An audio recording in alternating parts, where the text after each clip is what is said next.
আসসালামু আলাইকুম।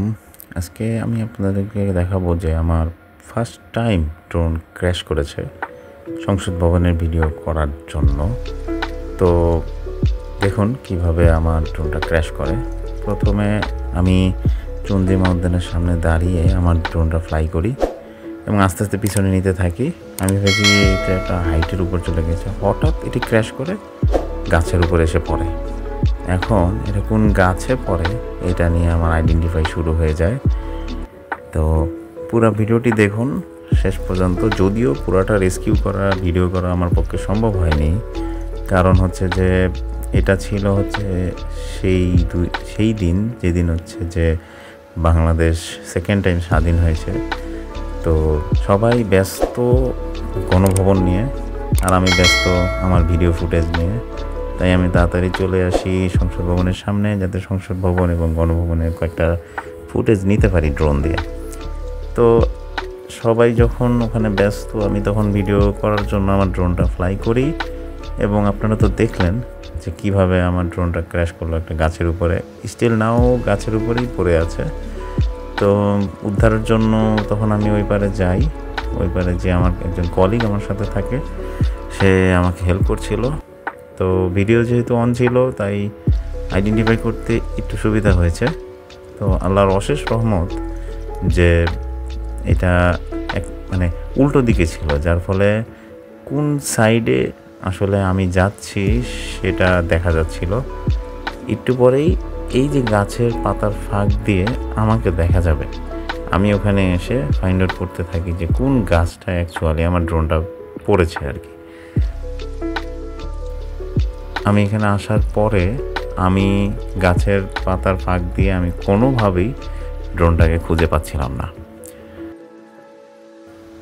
অনেকক্ষণ খোঁজাখুঁজি করেও কোনোভাবে পাচ্ছিলাম না। আপনারা দেখুন একটু পরে আমাকে দেখা যাবে এখানে, এবং আমি খুঁজতে থাকি যে ড্রোনটা গাছের কোন জায়গায়, কোন ডালে।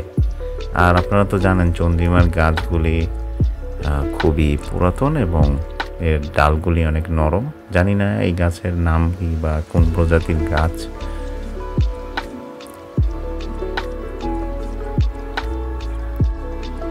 প্রথমে তো আমাকে ওই পারে আসতে হয়। ওই পারে আসতে বেশ ভালো একটা সময় চলে গিয়েছে। আবার আমার মোটরসাইকেল ছিল, মোটরসাইকেলটাকে আবার সেফলি রেখে আমাকে এই পারে আসতে হয়েছে।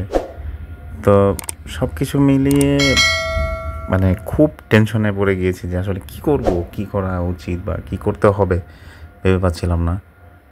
কারণ প্রথম কথা হচ্ছে যে কোনো সিকিউরিটি ছিল না, কোনো সেফটি ছিল না। কারণ চারিদিকে কোনো পুলিশ ছিল না, কোনো আইনশৃঙ্খলা রক্ষাকারী বাহিনী কেউ ছিল না, এবং মানুষে ভর্তি ছিল এই এরিয়াটা। যদিও সবাই ব্যস্ত গণভবন নিয়ে, এই জায়গাটা একটু ফাঁকা ছিল। তারপরও মনের ভিতর একটা ভয় কাজ করছিল যে যদি ড্রোনটা না পাই কী হতে পারে বা কী হতে যাচ্ছে।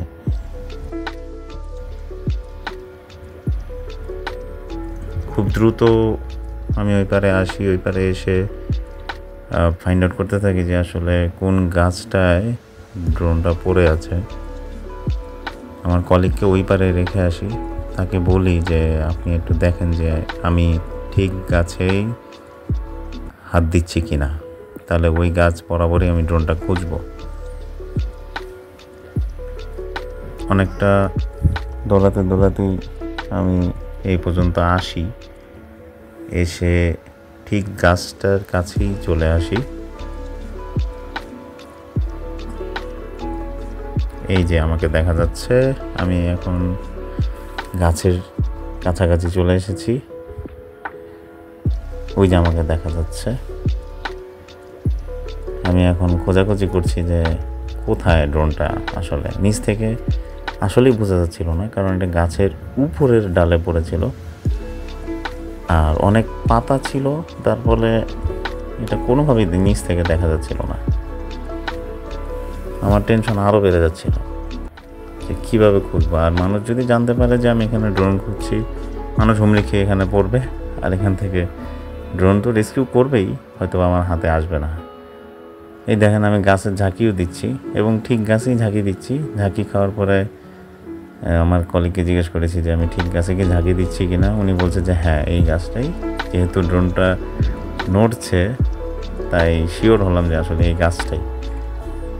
তারপরও আমি খুঁজে পাচ্ছি না কি করা যেতে পারে আসলে। পরে আশেপাশে তাকিয়ে দেখছিলাম যে কি করা যায়, বা কোনো বড় লাঠি বা কোনো কিছু পাওয়া যায় কিনা। ছোট একটা বাঁশ পাই, ছোট একটা বাঁশ নিয়ে আসলে এই পর্যন্ত আসাটাও মানে এই পর্যন্ত লাগলও পাচ্ছে না। আরও বেশি চিন্তায় পড়ে গেলাম যে কী করা উচিত। ওই যে দেখুন নিচে আমি অসহায়ভাবে দাঁড়িয়ে খুঁজছি যে ড্রোনটা আসলে কোথায়। এই যে দেখুন আমি খুঁজছি যে ড্রোনটা কোথায়। তারপরে চিন্তা করলাম যে গাছে উঠি। গাছে উঠারও চেষ্টা করেছি, কিন্তু ডাল অনেক নরম, এত দূর পর্যন্ত আসলে গাছে ওঠা যা সম্ভব না। এবার চিন্তা করলাম যে হাতে যা আছে সেটা নিয়ে আসলে কিছু একটা করতে হবে। তো কিছুক্ষণ খোঁজাখুঁজির পর হঠাৎ এই দেখেন আমি ঝাঁকু দিয়ে দিচ্ছি, কিন্তু ড্রোন এক ফোঁটাও নড়ছে না। আসলে ড্রোনটা এমনভাবে পড়েছিল যে গাছের পাতায়, লতা পাতা এমনভাবে পেঁচিয়ে গিয়েছিল যে এটা কোনোভাবেই ওখান থেকে সরছিল না, বলতে গেলে আটকে গিয়েছে একবারে। আমার মনে হয় পপলারগুলিও পাতার সাথে আটকে গিয়েছিল। তো এখন যা আছে তা নিয়ে আমাকে প্ল্যান করতে হবে কি করা যায়। তো আমি পরে হঠাৎ মাথায় আসলো যে বাঁশটা আমি তাক করে দেখব যে ভিডিওটা মানে বাঁশের বরাবর আসছে কি না। তার মানে যেই বরাবর বাঁশটা দেখা যাবে সেই বরাবরই আসলে আমার ড্রোনটা আছে আর কি। তো প্রথমে ওই বাঁশটা হাতে নিয়ে আমি উঁচাতে থাকি। উঁচাতে যখন যেই ভিডিও বরাবর চলে আসে বাঁশটা, তখনই আমি আইডেন্টিফাই করতে পারি যে এই তো এই জায়গাটাই আমার ড্রোন, এবং সেটা লতা পাতার একেবারে ভিতরে, যেটা খালি চোখে কখনোই দেখা সম্ভব না যদি না এভাবে না দেখতাম। এখন আলহামদুলিল্লাহ আল্লাহর অশেষ রহমতে ড্রোনটা পেলাম, কিন্তু এখন ড্রোনটা নামাবো কী করে, এটা একটা চ্যালেঞ্জ। এখন আশেপাশে আবার খোঁজা শুরু করলাম যে বড় কোনো লাঠি আছে কিনা। ছোটো বাঁশ দিয়ে তো কোনোভাবে কিছু করা যাচ্ছে না। তো আল্লাহর অশেষ রহমত যে পাশে মানে এই গাছগুলির পাশে একটা ছোট গাছ ছিল, গাছের একটাই ডাল ছিল এবং ডালটা খুবই লম্বা। তো ডালটা ভাঙার সিদ্ধান্ত নিলাম। তো সেখানে ছুটে গেলাম, ছুটে গিয়ে ডালটা ভেঙে নিয়ে আসলাম এবং ওই ডালটা এই পর্যন্ত পৌঁছিয়েছে। আল্লাহর অশেষ রহমত, আলহামদুলিল্লাহ অবশেষে ড্রোনটা আমি গাছ থেকে নিচে নামাতে পেরেছিলাম ওই বড় ডালটা নিয়ে। তারপরে সেখান থেকে যখন ড্রোনটা নিচে নামালাম, তো নিচে কেউ ছিল না। নিচে যাওয়ার আগেই যখন এটা মাটিতে পড়ে, তখন ড্রোনের সামান্য একটু ক্ষতি হয়েছে আর কি, যেমন ব্যাটারির কভারটা খুলে গিয়েছে, তারপরে যে গিম্বলটা আছে গিম্বলটা একটু হার্ড হয়ে গিয়েছিল। তখন আর মাথায় কিছু খেলছিল না, তখন জাস্ট আল্লাহর উপর হাজার শুকরিয়া আদায় করে আমি বাসার দিকে খালি যাওয়ার চেষ্টা চালাচ্ছি, যে যেভাবে বাসায় যাই। উৎসুক কিছু মানুষ এসেছিল 2-3 জন, তারাও এসে হেল্প করার চেষ্টা চাচ্ছিল, বাট আমার মন সায় দিচ্ছিল না যে এখানে বেশিক্ষণ আর থাকার। তো আলহামদুলিল্লাহ ড্রোনটা যখন হাতে পেয়ে গেছি, ড্রোনটা নিয়েই যেই কন্ডিশনেই পেয়েছি সেই কন্ডিশনে আমি তাড়াতাড়ি বাসায় ব্যাক করি। তো বাসায় ব্যাক করে ড্রোনটাকে মোটামুটি একটা ইউজেবল করে দেখলাম যে না মাশাআল্লাহ তেমন কোনো ক্ষতি হয়নি। তারপর ড্রোনটাকে বাসা থেকে ফ্লাই করলাম, দেখি যে না আলহামদুলিল্লাহ সব ওকে আছে, সুন্দরভাবে ভিডিও করা যাচ্ছে, ফুটেজও নেওয়া যাচ্ছে।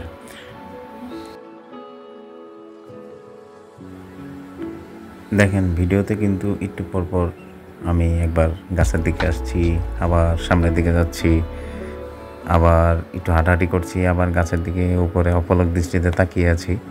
একটু পরপরই মানে জাস্ট এই ফাঁক ফোকর দিয়ে আমাকে দেখতে পারবেন যে আমি এখানে ঘুরপাক খাচ্ছি এই জায়গাটুকুর ভিতরে। মানে কি করব আসলে ভেবে পাচ্ছিলাম না, কি দিয়ে খুঁজবো, কীভাবে খুঁজবো।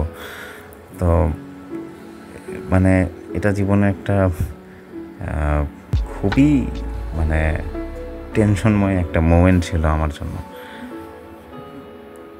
ওই যে বাঁশ হাতে নিয়ে যে আমি ইন্ডিকেট করার চেষ্টা করছি যে ড্রোনটা কোন সাইডে।